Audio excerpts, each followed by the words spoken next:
Our food system is broken, the distribution system is broken, our production is broken, and we are definitely part of the solution.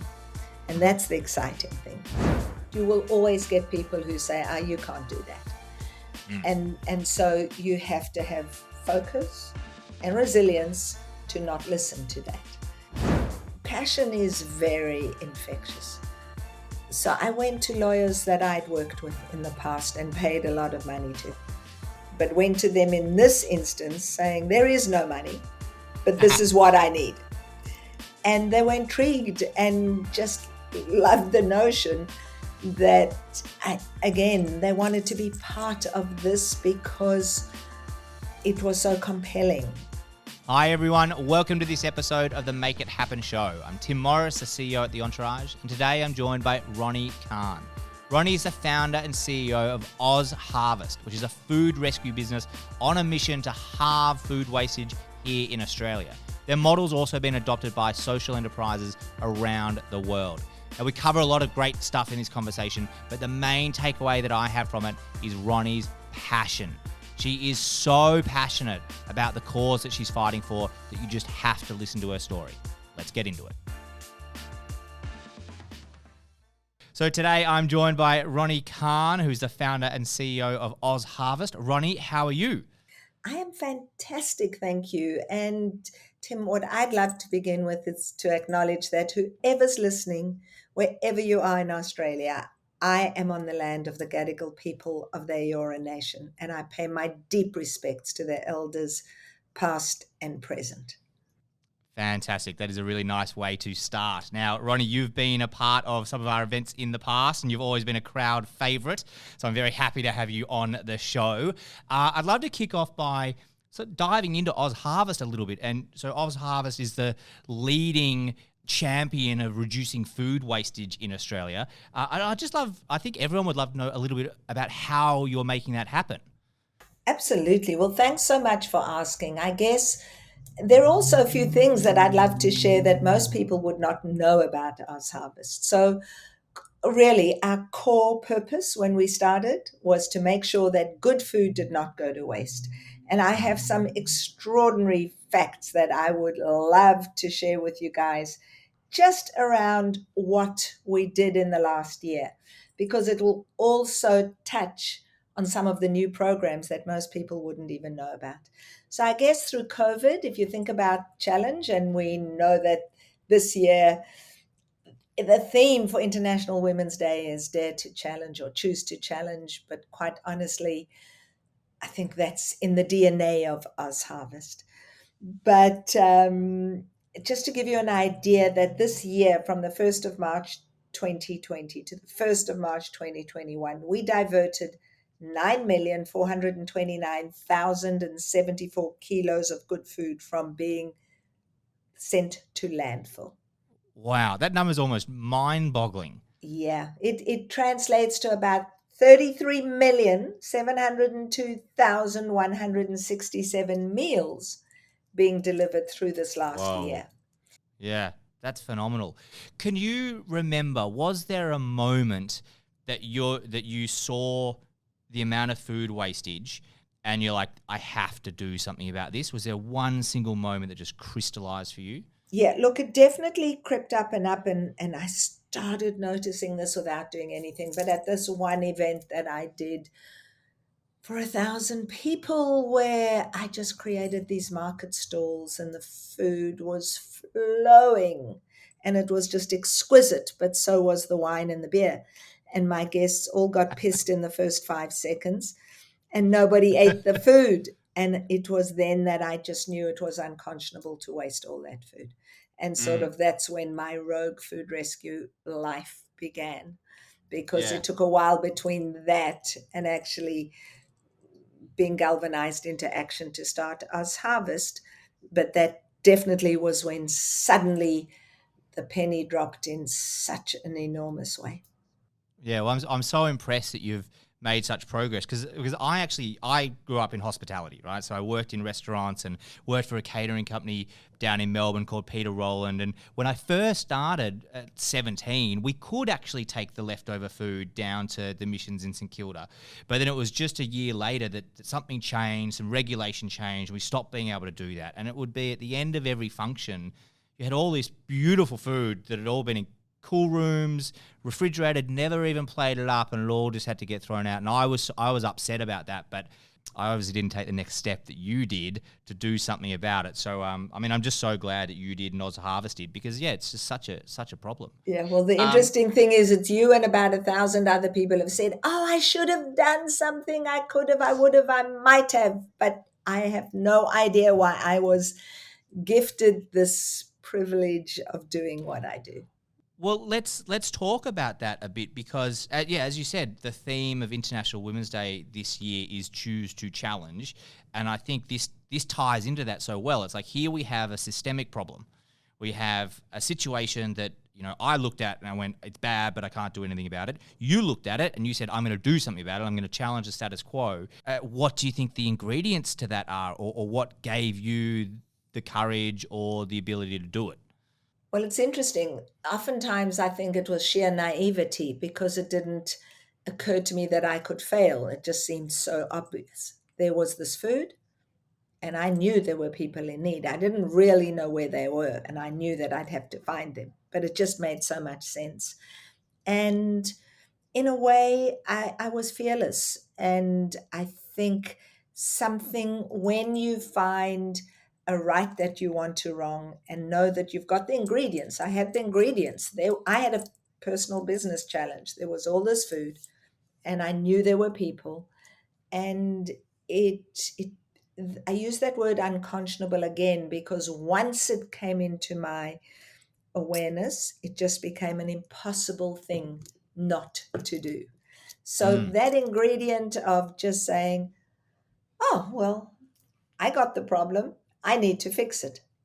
mm-hmm, mm-hmm. And, you know, has guided me through the last 17 years of fixing problems. We talk to a lot of entrepreneurs that see a problem and go to fix it, but they're doing it in a commercial manner, right? And so if it's a big enough problem and people are really pained by it and you produce a product or service that solves it, then you start making money and away you go. A lot of money, clearly, Yeah. in so many cases. Yeah. But it's different than when you're fighting a social issue. And so, you know, what are some of the challenges that you're experiencing? Or I imagine it took a long time to start making an impact. Can you talk through that? Yeah, look, the challenges are actually enormous. Number one, and I'm sure this aspect is probably the same as a business person or commercial venture, in that you will always get people who say, "Oh, you can't do that," Mm, and so you have to have focus and resilience to not listen to that.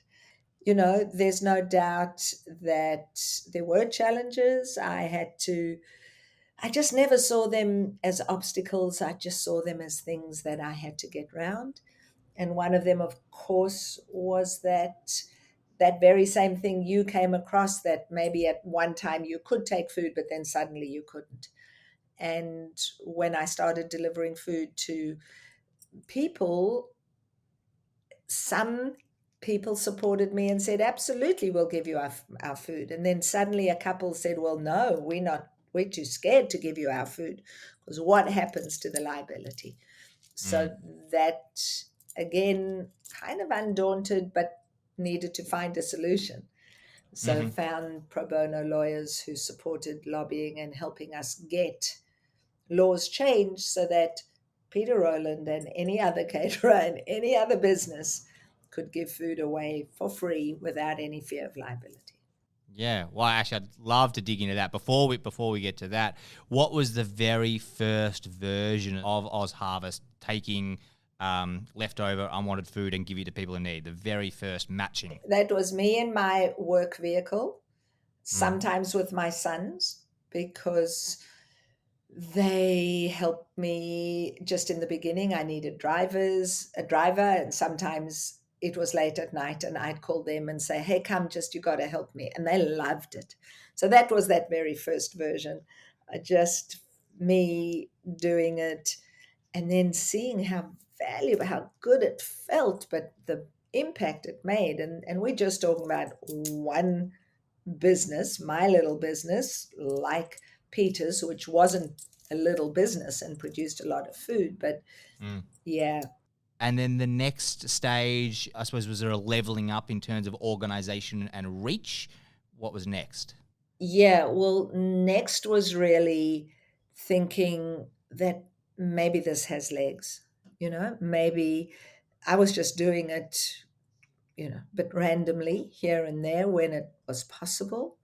But then it just dawned on me that if I had this problem, maybe other people had the same problem. I still didn't know the scale of the problem.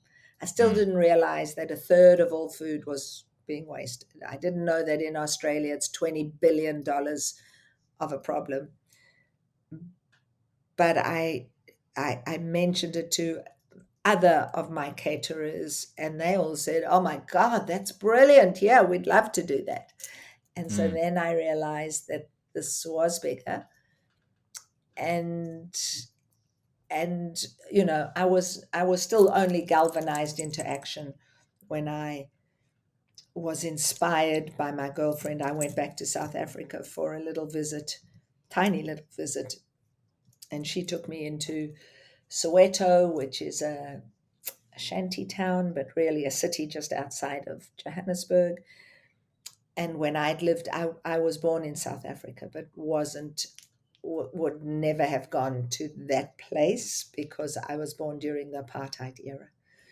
And so I couldn't go there. It wasn't safe and wasn't acceptable. And now here I was on a visit way after Mandela had passed away. And now, I mean, Mandela had been released, and this was the new South Africa.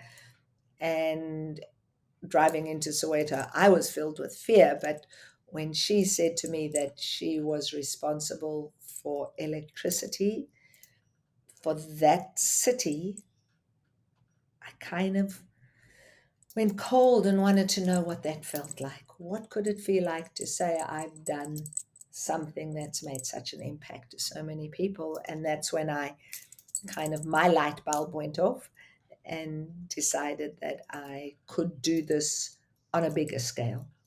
Yeah, well, it's inspirational to see a shanty town make such good progress, and then you're like, well, maybe we can in Australia divert some of this food wastage to the people in need. It probably actually seems like not that big a problem. It's like we must be able to do something here. Well, exactly. But it was really more, I saw the problem, I saw a solution and thought, that's clearly, I'm being shown this so Mm. that I can help fix this.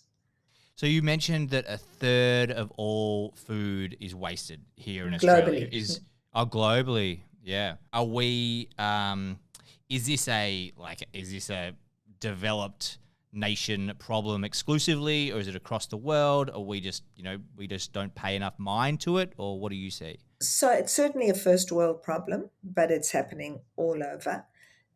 Our food system is broken. The distribution system is broken. Our production is broken. And we are definitely part of the solution. And Mm-hmm. that's the exciting thing. We're part of the Mm. solution because we've forgotten how to value food. So we need to re-establish our connection with food, understand how it's produced, and not, we've become such a consumptive society. Your grandparents probably would just balk and have never wasted the kind of food we waste Mm. because they either grew up through the depression or lived through the depression or lived through wars. We haven't lived through that. Yeah. Yeah. We haven't experienced that. All we've experienced is plenty, plenty, plenty, Yeah. unlimited supply. And Yeah. so you undervalue that. Yeah. If we look on the other side of the spectrum, those who don't have enough access to food, surely we don't need all 30% of wastage to go to the other side to fix that part of the problem. Like if we divert 10%, 20%, or half of the wasted food, how much does that go to solving the problem on the other side? Just to give you an example, here in Australia, pre-COVID, we had 5 million people who needed food relief at some point in the year. Now, if you consider our population is 26, 27 million, that's a quarter of our people, Yeah. a fifth of our people. But during COVID, an extra million got added to that. That is pretty horrifying. Mm. And so, quite honestly, the food demand since COVID has gone up 50%. And the food is there, but it's not necessarily available for us. Mhm. Even though my fleet of vehicles has grown, we're all over everywhere, we're still not rescuing all the surplus food that there is. Yeah, it's in the wrong place, it's the wrong time, it's a logistical challenge to solve. So before we get into that, I'd love to actually go back and touch on the regulatory side. And you mentioned you had people that were there helping champion in your cause. How did you go about getting them on side and making a difference? So the beautiful thing about OzHarvest, and the beautiful thing when you are coming from a pure place of purpose, I think there's something infectious in it. Mm. And, passion is very infectious. So I went to lawyers that I'd worked with in the past and paid a lot of money to, but went to them in this instance saying, there is no money, but this is what I need. And they were intrigued and just loved the notion that, again, they wanted to be part of this because it was so compelling, and it is so compelling. Mm. And I always say that I am a magnet for magnificent people. And it started from the day that I chose to rescue food, give it away, chose that and placed my intention in giving back. Hmm. And it has never ceased since. I can imagine the corporate lawyers, you come in and you talk about wastage and food wastage, they would have been like, uh-oh, I think I'm guilty of that. Totally. There were 5 lawyers waiting because they thought I had a nice, juicy case for them, thinking that I was going to offer them something interesting, different out of their daily corporate world. And it certainly was, but not what they expected. And they were amazing. And what kind of changes have you and they been able to make to legislation or regulation? Well, as a result of that, in 2005, the law was changed in New South Wales. In 2008 in the ACT, 2009 in Queensland and South Australia, and the others followed suit, which meant that you could take food and give it away for free without fear of liability. So it removed the fear. So it meant that Mm-hmm. anybody could give their food, from major supermarkets to caterers to any gold license business, anything, any Yeah. hotel, anywhere. Mm-hmm. But it came to me that this is crazy. First of all, there's too much food going to waste. It's costing us Yeah. 20 billion. If we could spend some of that money on other fabulous programs, we could teach people who might not need to rescue to be the recipients. So we started rolling out other programs. Education became our second pillar. So rescue was our first pillar. Education Mm-hmm. became our second pillar because, number one, I wanted to educate the people we were giving food to, how to cook, how to live a sustainable life, how to budget, and how perhaps to to find a way to live a more sustainable life.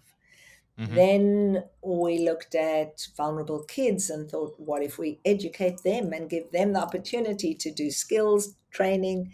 And so we run programs in hospitality that take kids between Mm. 15 and 25 and give them the opportunity to transform their lives. Yeah. Then how are we going to shift and change behavior? Well, we need to roll these programs out into schools so that young kids can learn, get excited, take these messages back home and get their parents converted again.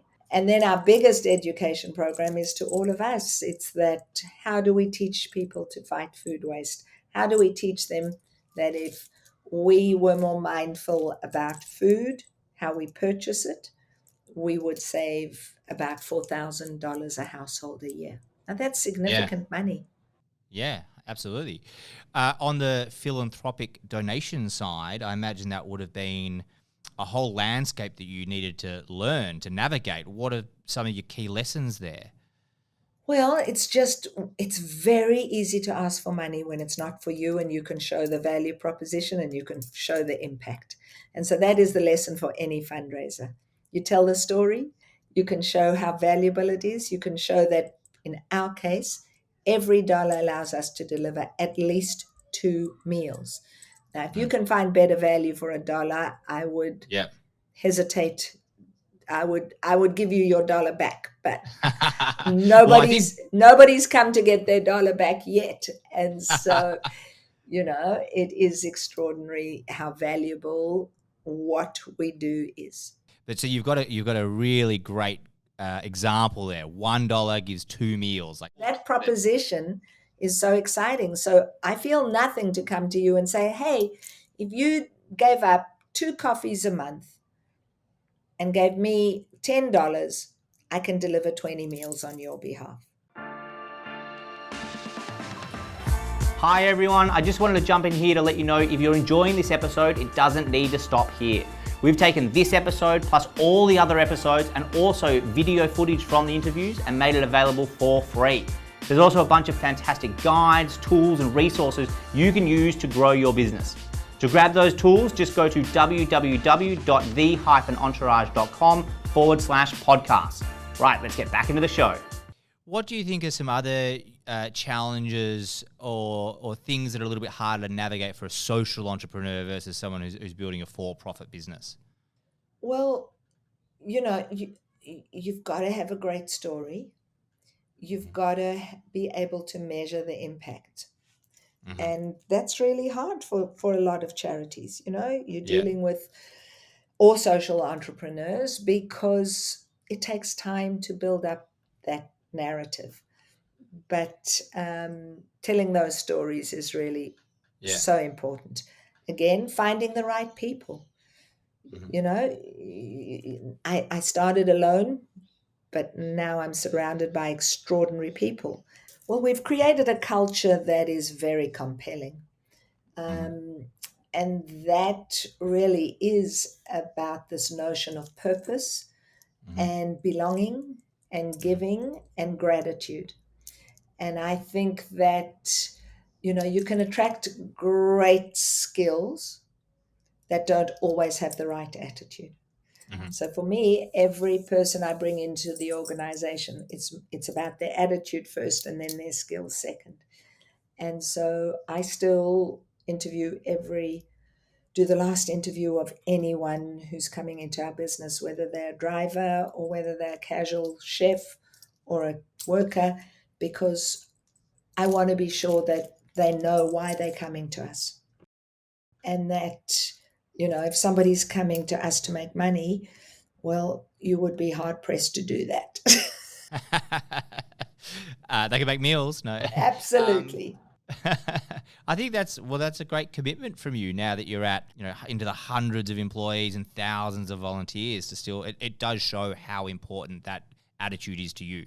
And how important leadership is, because leadership is only, a leader is only a leader that's prepared to do whatever it takes. There's nothing, I would never ask anybody to do what I wouldn't do.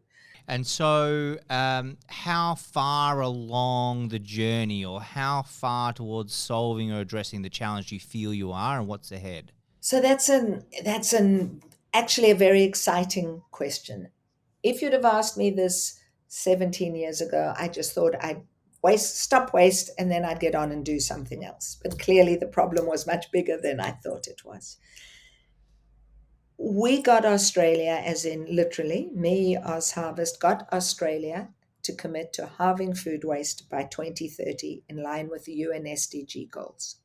Now, we got that commitment in 2015, and it's taken a lot of time to ramp up and get action and get something happening. We are now 2021. We have 9 years.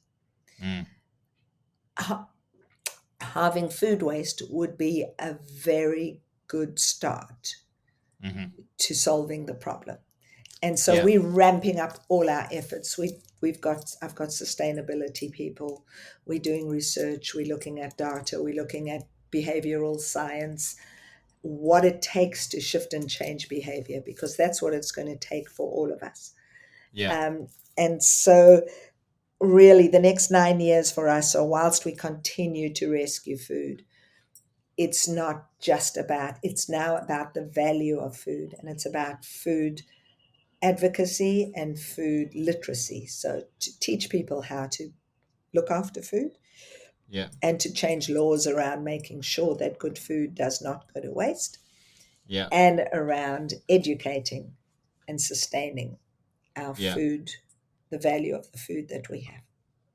And are there organizations like OzHarvest around the world, or is that also something you're going to have to go and take the lead on?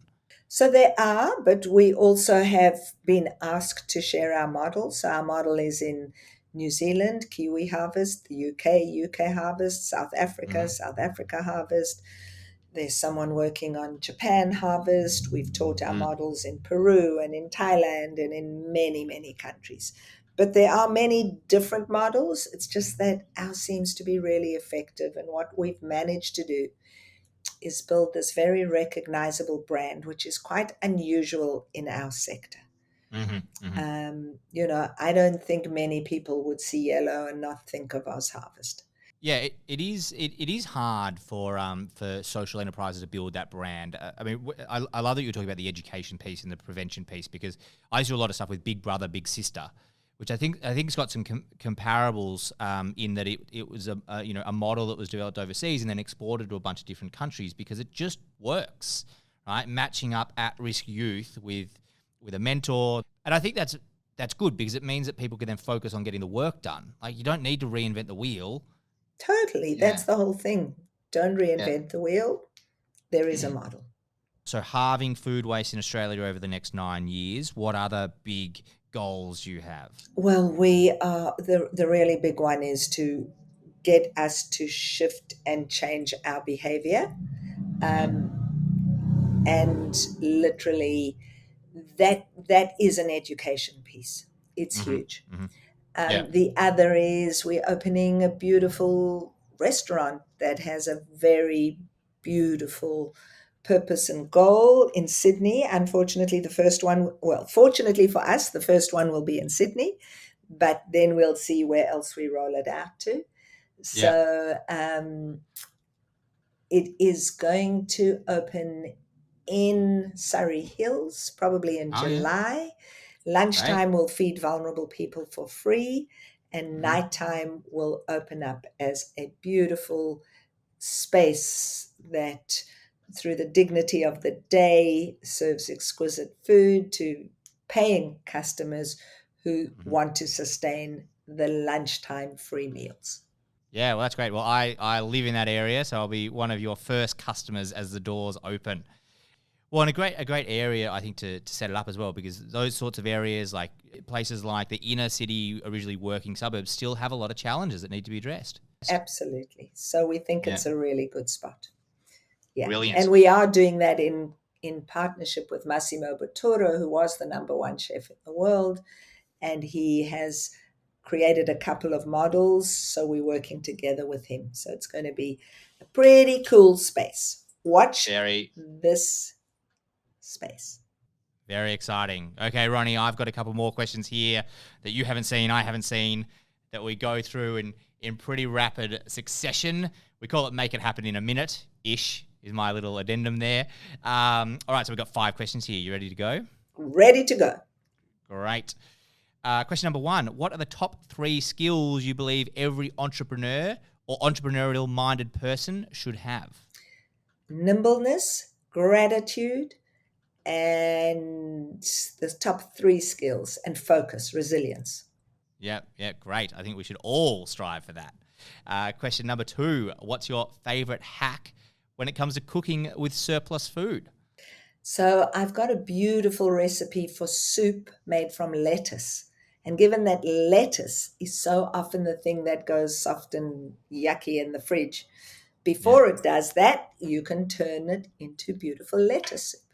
I need that recipe. I'm always getting frustrated at myself for having lettuce that's going off. Or lettuce and greens. You just chuck them in with a beautiful stock, onion, peas, and you've got the most divine green soup. Perfect. I'll be getting that recipe from you. My hack would be chili. Just put in a bit of chili and it's all fine. This is true. That's also a pretty damn good one. That's actually just my general cooking hack. All right. Question number 3 is, what title would you give this current chapter in your life? I think my grateful life, my grateful period. Mm-hmm. Yeah, so much has come together. So much what I've achieved, what people bring me, what I can give. I'm just in awe and in gratitude. Question number 4, what is your favorite dish to eat? I love pasta. Pesto pasta, divine. Yeah. Parmigiano on the top, stunning. Fresh, simple, easy. This interview is making me very hungry. Final question is, if someone wants to follow in your footsteps, repurpose their life and create lasting change in the world, what is the one thing they need to do to make that happen? Look inside themselves, find what it is that brings them joy. Can't buy purpose on the supermarket shelf. It's not to the left, it's not to the right, it's inside. Go out and do what brings you joy, as long as it also is absolutely effective and helpful to somebody else. They don't have to start a charity. Not everybody has to do what I've done. I just happen to be incredibly lucky to have done that. But in our everyday lives, we can make a difference. Help somebody in their work, help somebody on a bus, be kind, be gentle, and the ripple effect will just be enormous. Ronni Kahn, I think those are wonderful words to finish up on. Thank you very much for not just being a part of the show, but for everything you've done. I think OzHarvest is inspiring. You're inspiring. So thank you very much. Thank you so very much. I've enjoyed chatting and such a pleasure always. Thanks for tuning into this episode of the Make It Happen show. I hope you enjoyed the conversation. And it doesn't need to end there. We've actually gone and grabbed a whole bunch of extra resources for you. Behind the scenes footage, videos from this and all the other episodes, as well as show notes that you can grab for free. Just head along to www.the-entourage.com/podcast and you can grab all those extra resources. Thanks for tuning in, and I cannot wait to introduce you to our next guest on the next episode.